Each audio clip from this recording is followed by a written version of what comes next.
This is Radar for On the Radar Entertainment Blog, coming to another edition of the MLB Off-Season Hotstove Edition Week 18 from the 21 season to the 2022 season. Good news is baseball is officially back. So some Major League free agent signings happened, along with some minor league signings and some other news. So let's get to some quick news here. Blue Jays signed Eric Stamets to a minor league deal. The utility shortstop guy will come in handy if the Blue Jays again suffer some injuries in their infield. They're hoping to move Biggio back to second base, so third base there could be some at bats there with the guy who was the utility guy last year. He could be starting at third base, so I could see Stamets playing due to injury. A's signed Parker Martell to a minor league deal. I could see him pitching out of the bullpen, helping them out. Anderson Franco, he's going to join the Mexican League because at that point he was like, I'm not sure with the Major League season. The right-handed pitcher will definitely help out his team there. The Giants hired Dan Runzler and Travis Ishikawa. They're back to working in the minor leagues this time. They're moved up to single A. Those are both former major leaguers for them, and Ishikawa hit a huge home run for them. And Pat Burrell and Ryan Vogelson will both be the roving instructors, one for hitting and one for pitching as well, announced. So those are two guys that helped them win World Series or pitch well for them. The Red Sox signed Silvinio Branch and Darren Gillies to minor league deal. I know after signing Tyler Danish, now getting the Silvinio Bracho, it's a good deal because both those guys have major league experience as reliever. That will definitely help them out. The Mets brought back Jahalsony Vargas to a minor league deal as an outfielder. He's just going to be organizational depth. I don't see him really playing unless there's an injury. Hyeong Young Kim, who the Cardinals had start and relieve for them, he decided to go back to the KBO. So that makes sense because if I were him, before they announced that Major League Baseball was going to start again, you had success there. You had slight success with the Cardinals. I went to Cardinals game this year. They really liked the guy, but he decided, you know what? I'm just going to go back to the KBO, so I understand what he's doing there. Ty Kelly, who I thought was retired, but has been trying to make a comeback in minor league baseball and independent ball, signed with the Dodgers to a minor league deal. And I always thought this guy was Christian because he used to wear a cross, but he's technically Jewish and he's an Israeli citizen, so that's because he is played because he wanted to obtain Israeli citizenship by living there and stuff. And so it's cool. So I'm glad that Ty Kelly's back, and maybe the Dodgers can use him because he's a useful utility player. But that's a good thing there. Cody Hoyer, who the Sox traded for Craig Kimbrell last year at the deadline, announced he's having Tommy John surgery right now. So he's going to miss the whole entire season. Good news is, with a delay on the rush of this season, he will be back in time next season. For those who are like, man, the White Sox traded him, and they traded Nick Madrigal. Well, Nick Madrigal got hurt, and he has injury again. So I don't know if the Sox can get something valuable for Craig Kimbrell in a trade, or they keep him and he pitches well enough again for us, depending on the situation, the Sox can definitely not have lost that trade. Kansas City has signed both Daniel Medgen and Brad Peacock to minor league deals. Peacock, the former Astros starting pitcher and reliever, and Daniel Medgen, the former A's pitcher. Definitely the Royals are trying to rebuild their rotation through minor league depth. So those are both good moves. I feel like Brad Peacock, when healthy, he'll be very good for them as a fifth starter. Philly signed Justin Williams, the former Cardinals outfield minor league deal, along with pitchers James Marvel, infielder Drew Maggi, catcher Carl Eilson, and first baseman Joe Giernard. Basically, James Marvel briefly pitched the major league, so I could see the Phillies trying him out in their bullpen because they were bad last year, and Justin Williams getting bats in the outfield for the Phillies, because they're not sure who's going to be in the outfield alongside Bryce Harper, so he could see some time there. White Sox signed John Martinez to a minor league deal.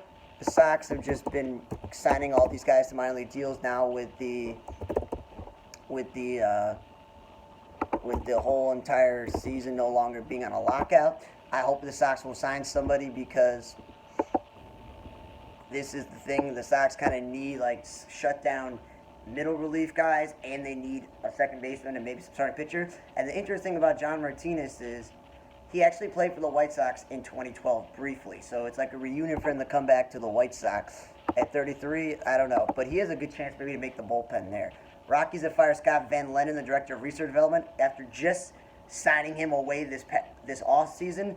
There were reports that he wasn't getting along with the rest of the front office and the GM, so that's interesting. Phillies have signed Aaron Barrett and John Androli to minor deals again.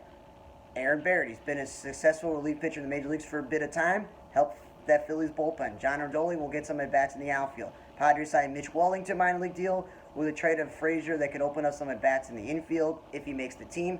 Jays signed both Greg Bird and brought back Joe Biggini. The Blue Jays are pretty much set with the first base DH thing. So Greg Bird will only play if Guerrero or some of their DH guys go down, And Joe Biggini could be useful as a swing guy in the bullpen and the rotation because that's what he did before for the Blue Jays. Rangers have brought back Martin Perez in a one-year deal. It's been a few years since Martin Perez last pitched for the Rangers as he bounced from a couple of teams since then. But we all know what Martin Perez is, an effective left-handed pitcher who's always battled injuries. So with the Rangers, they're hoping that he can just eat some innings in the fifth spot or at least eat innings out of the bullpen.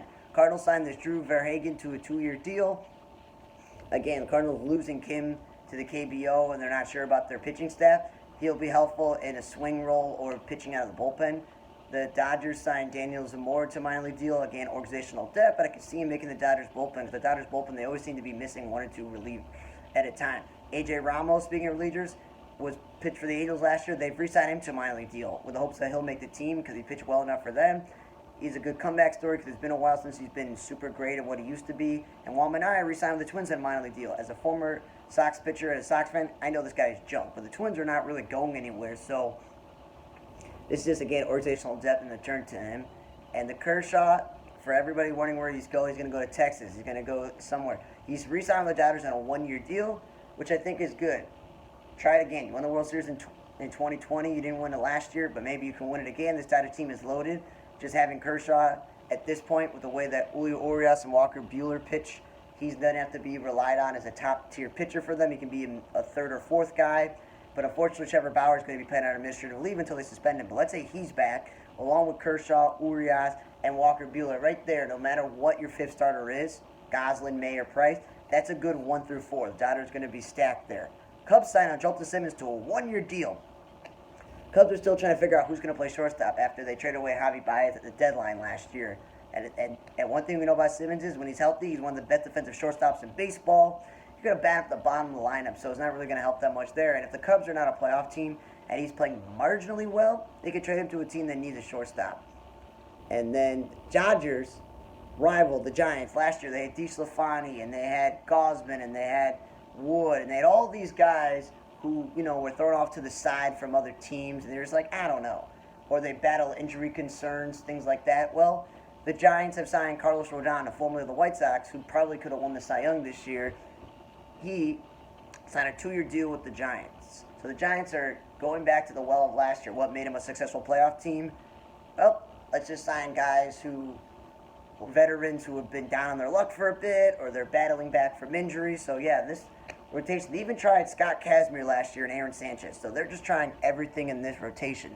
And I've always been a huge fan of Carlos Rodon. So I am sad to see him leave because I liked him in the White Sox, but I knew that based on being healthy the last couple of years and pitching really well, that he was going to price himself out of a deal with the White Sox.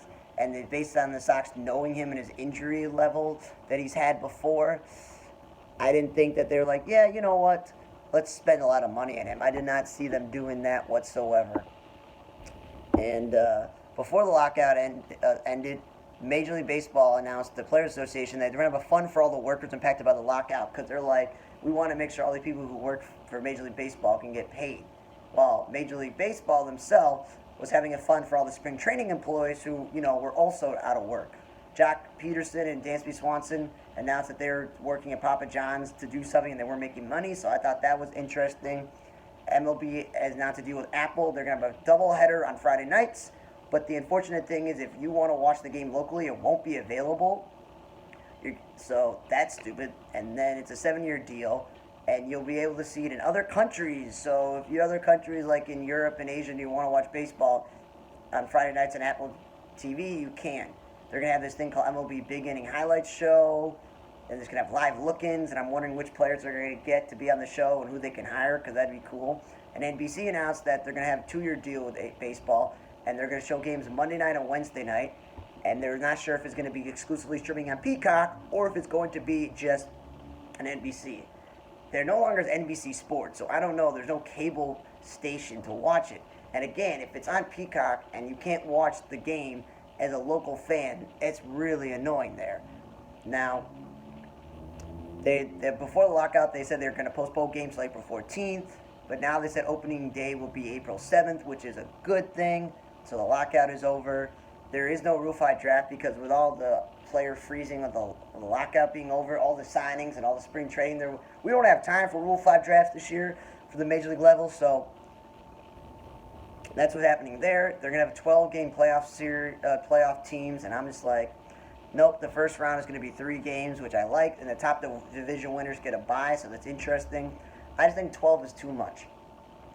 I'm used to the 3 division winners and 1 wild card. Then you added a second wild card. I'm like, cool. You get 3 division winners, 2 wild card. That's 10, and just 2 more. When the 2020 season, they added teams that made the playoffs, and they just were junk. There's a reason why certain teams are not playoff teams. You got to have the higher standard.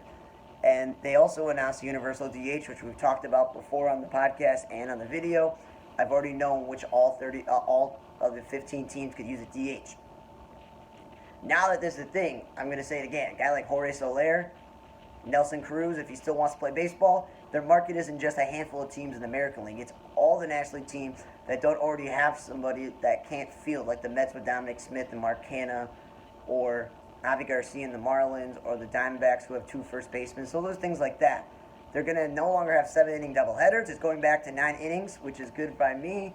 I don't really care how long the innings are. They go back to normalcy. And they won't have base runners on second base in the extra inning, which I'm glad, because I was only okay with it if it was like late in the 15th or 16th inning. But now, no. And then it says March 22nd is when players have with the players to file for arbitration figures, for those who are interested. And the Major League Baseball did drop their grievance against Major League Baseball, but not specifically against the Pirates, the A's, Marlins, and Rays, because I think they're not trying to compete and be competitive. But it's funny, the Rays and the A's are just those teams that make the playoffs every year. I get the Pirates and the Marlins. They also announced over the next 5 years they're going to have games in Mexico, which they've done before. Asia, they've had some games before. Puerto Rico and Dominican Republic. And this time they're going to Europe to do London and Paris, which is interesting. ESPN also announced they will air 4 wildcard games, as they're getting a chance to show more games. And they announced that unvaccinated players will not get compensation for games missed by going to Canada. So bear in mind with that how many you'll see who is not going to be in a series with Canada, because you'll find out they're not vaccinated. Sean Rodriguez has been hired as a player development instructor for the Phillies. Congratulations to Serpico, the former utility player of the Rays, the Pirates, and a lot of other teams, including the Phillies. Glad that he's able to get back in baseball after his career is over. And the Cubs extended manager David Ross for a couple more years, and it makes sense. The Cubs won a World Series. You know, the Cubs, it's not his fault the Cubs waited a while to trade all their best players. So at the end of the day, you're like, okay, cool. He's been pretty good. He's a likable guy. He's a good clubhouse presence. Let's just keep him there. And Matt Caesar announced his retirement. Speaking of the Cubs, he was on that World Series team, and he also played for the Padres. And he then played for the Diamondbacks, the Phillies, and the Cardinals on a minor league deal. And he only was 32, but he just realized, you know what? I'm not going to keep battling a minor league deal, so I'm just going to call it a career here. So happy trails to Matt Caesar for his career as well. And I just wanted to confirm about the Sean Rodriguez. Sean Rodriguez played for the Rays, the Pirates, the Angels, the Braves, the Pirates, the Phillies, and the Marlins. And that his last year was 2020, so that's what I was right. He did not play last year, but he's only 36, but it makes sense. And in the world of baseball, though, unfortunately, we lost 3 major league players within the last week. We lost former pitcher Fred Lasher, passed away at age 80. He pitched for the Twins, the Tigers, Indians, and Angels, and finished with 11-13 record, but finished with 22 saves and 140 strikeouts, and was on that 1968 Tigers team. So he can say, when all said and done, I got to win a World Series. Rest in peace to him. He was a sidewinder pitcher. And then we also lost Ike Dellock. He passed away at the age of 92. The former Red Sox and Orioles pitcher finished with 1,200 innings in his career, a 4 ERA, and an 84-75 winning record. His career ended due to a knee injury, and back then, of course, there wasn't all the science and technology to fix them with injuries. And then we lost, tragically, at the age of 44, Dallas Perez. They said he fell off a ladder at his home, and he passed away.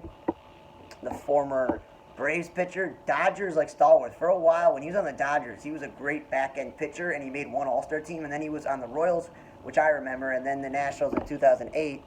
And then, because they didn't sign him, then he signed a minor league deal the following year, and then he basically, his career was over there. And I remember him because I had all of his baseball cards. I remember the Dodgers and Royals and Nationals. So sad to lose someone at 44. So rest in peace to Dallas Perez, Ike Delrock, Fred Lasher.